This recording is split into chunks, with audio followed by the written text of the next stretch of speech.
मसाला बनाने वाली कंपनीज की इतनी हिम्मत हो गई है कि वो झूठ बोलने लगी है। आपने सुना होगा अपने यार दोस्त में कुछ लोग कहते हैं कि हम लोग गुटखा नहीं खाते, हम तो पान मसाला खाते हैं। देखिए, पहली चीज तो एक ऑर्गेनिक पान का पत्ता छोड़ के कुछ भी आप खाते हैं आपके लिए नुकसान ही करता है। ये जो सुपारी होती है लोग बड़े मजे से खाते हैं। WHO ने इसको एक कंफर्म्ड सब्सटेंस बताया है कैंसर के लिए। ज्यादा खाने से इसको इंसेंसिटिविटी बढ़ जाती है, स्पाइसी फूड खाने में दिक्कत होती है और आगे चल के कैंसर बनने के चांसेस बढ़ जाते हैं। दूसरी चीज, ये जो 1-2 रुपए की ये जो पान मसाले की पुड़िया मिलती है, इनकी शेल्फ लाइफ ज्यादा चले इसलिए इसमें मैग्नीशियम डाला जाता है और आप बार बार इसको खाओ, आपको इसकी आदत लगे और धीरे धीरे करके आप गुटखे पे शिफ्ट हो, इसके लिए इसमें निकोटीन यूज होता है। और ये दोनों प्रोडक्ट बैन है, लेकिन उसके बाद भी ये कंपनीज इसमें डालती हैं, इसको यूज करती हैं। इसमें 15 कंपनियों के ऊपर छापे पड़े तो इनकी जब लैब टेस्टिंग हुई तो उसके अंदर मैग्नीशियम और निकोटीन दोनों पाए गए। लाइम पाउडर के साथ इन्होंने कुछ ऐसे केमिकल्स यूज करना शुरू कर दिए हैं जो शुरू में मैग्नीशियम नहीं दिखाएंगे, लेकिन जब आप उसको मिक्स करेंगे और खाएंगे तब वो मैग्नीशियम बन जाएगा। मतलब कि जो प्रोडक्ट बैन है वो मुंह में जाने के बाद बनेगा, इसलिए उसकी टेस्टिंग ही नहीं हो सकती। और ये जो बोलते हैं ना कि हम खाली पान मसाला खा लेते हैं, ओकेजनली खाते हैं, गुटखा नहीं खाते हैं, उनको समझाइएगा कि इससे प्री मैलिग्नेंट कंडीशन शुरू हो जाती है।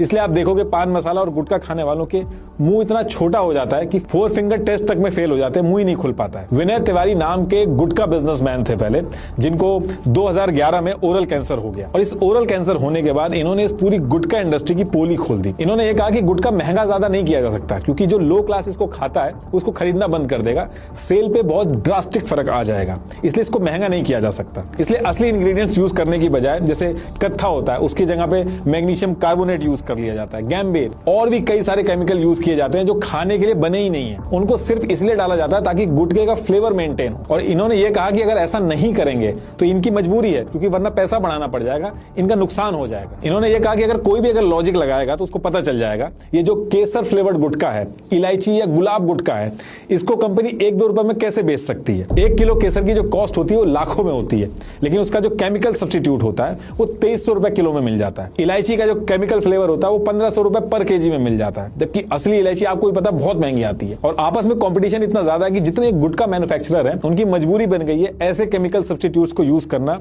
जिनकी वजह से कैंसर होते हैं, हेल्थ पे बहुत बुरा असर पड़ता है। ये जो गुटखा वगैरह खाते समय जो फ्लेवर्ड का जो टेस्ट आता है ये सारा का सारा नॉन फ्रूट ग्रेड केमिकल से बनता है, जो कि चाइना से आता है। नॉन फ्रूट ग्रेड केमिकल कहने का मतलब मेरा ये है कि ऐसी चीज जो खाने के लिए बनी ही नहीं है। एक तो टोबैको अपने आप में इतना ज्यादा खतरनाक चीज होती है और उसमें ये जो केमिकल मिला दिए जाते हैं उससे ये और खतरनाक हो जाता है। इंडिया के अंदर 27 करोड़ लोग किसी ना किसी तरीके से टोबैको को कंज्यूम कर रहे हैं और स्टडी के हिसाब से हर तीसरा बंदा, मतलब अगर 3 लोग टोबैको खा रहे हैं तो उसमें से हर तीसरा बंदा टोबैको की वजह से अपनी जान खो देता है। और इस डिटेल के हिसाब से इंडिया के अंदर 90 मिलियन लोगों की जान अभी खतरे में पड़ी हुई है। अगर आपके घर में कोई खाता होगा तो